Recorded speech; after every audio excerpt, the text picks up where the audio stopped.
একটা জমি বিক্রি করে ৬২ লাখ টাকা দিয়ে এয়ার অ্যাম্বুলেন্সে নিয়ে গেছিলাম।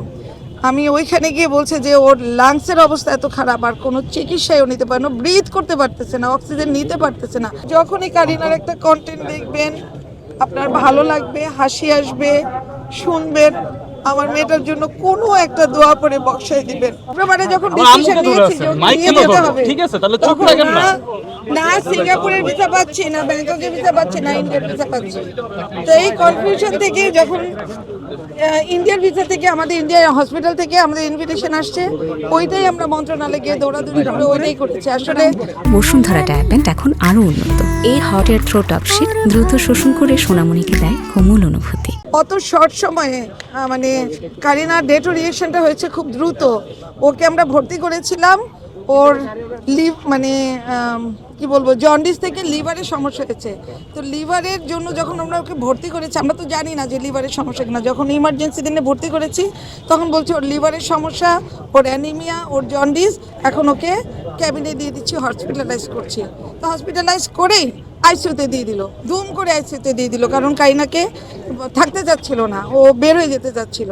তো তখন ওর কথা টথা বন্ধ দেখে আমি বলছি একটু স্যালাইন দিয়ে ওকে ডিহাইড্রেশন থেকে বাঁচান। তো ডিহাইড্রেশন থেকে বাঁচানো যেটা স্যালাইন দিয়েছে, আমার কাইনা তখন ওই তারটা খুলে ফেলতে চাচ্ছে। হসপিটালে ইমার্জেন্সিতে মানে আইসিইউতে ঢুকাই দিয়ে ওকে সাথে সাথে মানে হাত পা বেঁধে খালি সিডেটিভ। আমি বলছি ভাই এত সিডেটিভ দিচ্ছেন কেন? যদি সারাক্ষণ সিডেটিভ দেন এটা তো ব্রেনে গিয়ে অ্যাটাক করবে।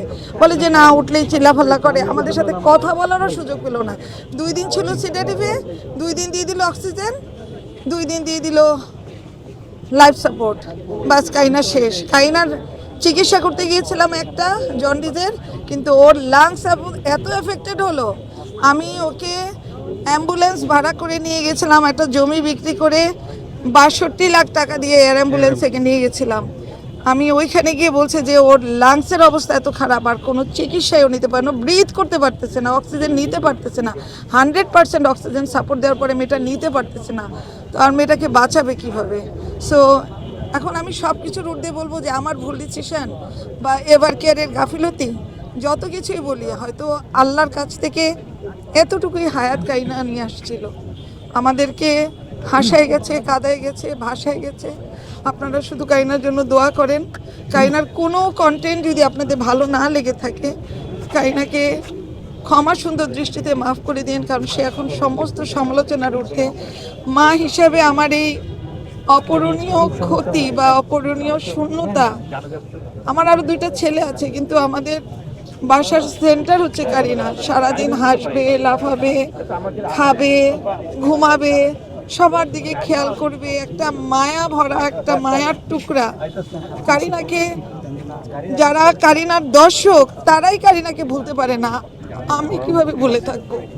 তা আপনারা এতগুলা মানুষ ক্যামেরা নিয়ে আসছেন, আমাদের কথা শুনতে চাচ্ছেন। আপনাদের কাছে আমার করজোড়ে আপনাদের প্রতি আমার অনুরোধ, যখনই কারিনার একটা কন্টেন্ট দেখবেন আপনার ভালো লাগবে, হাসি আসবে, শুনবেন।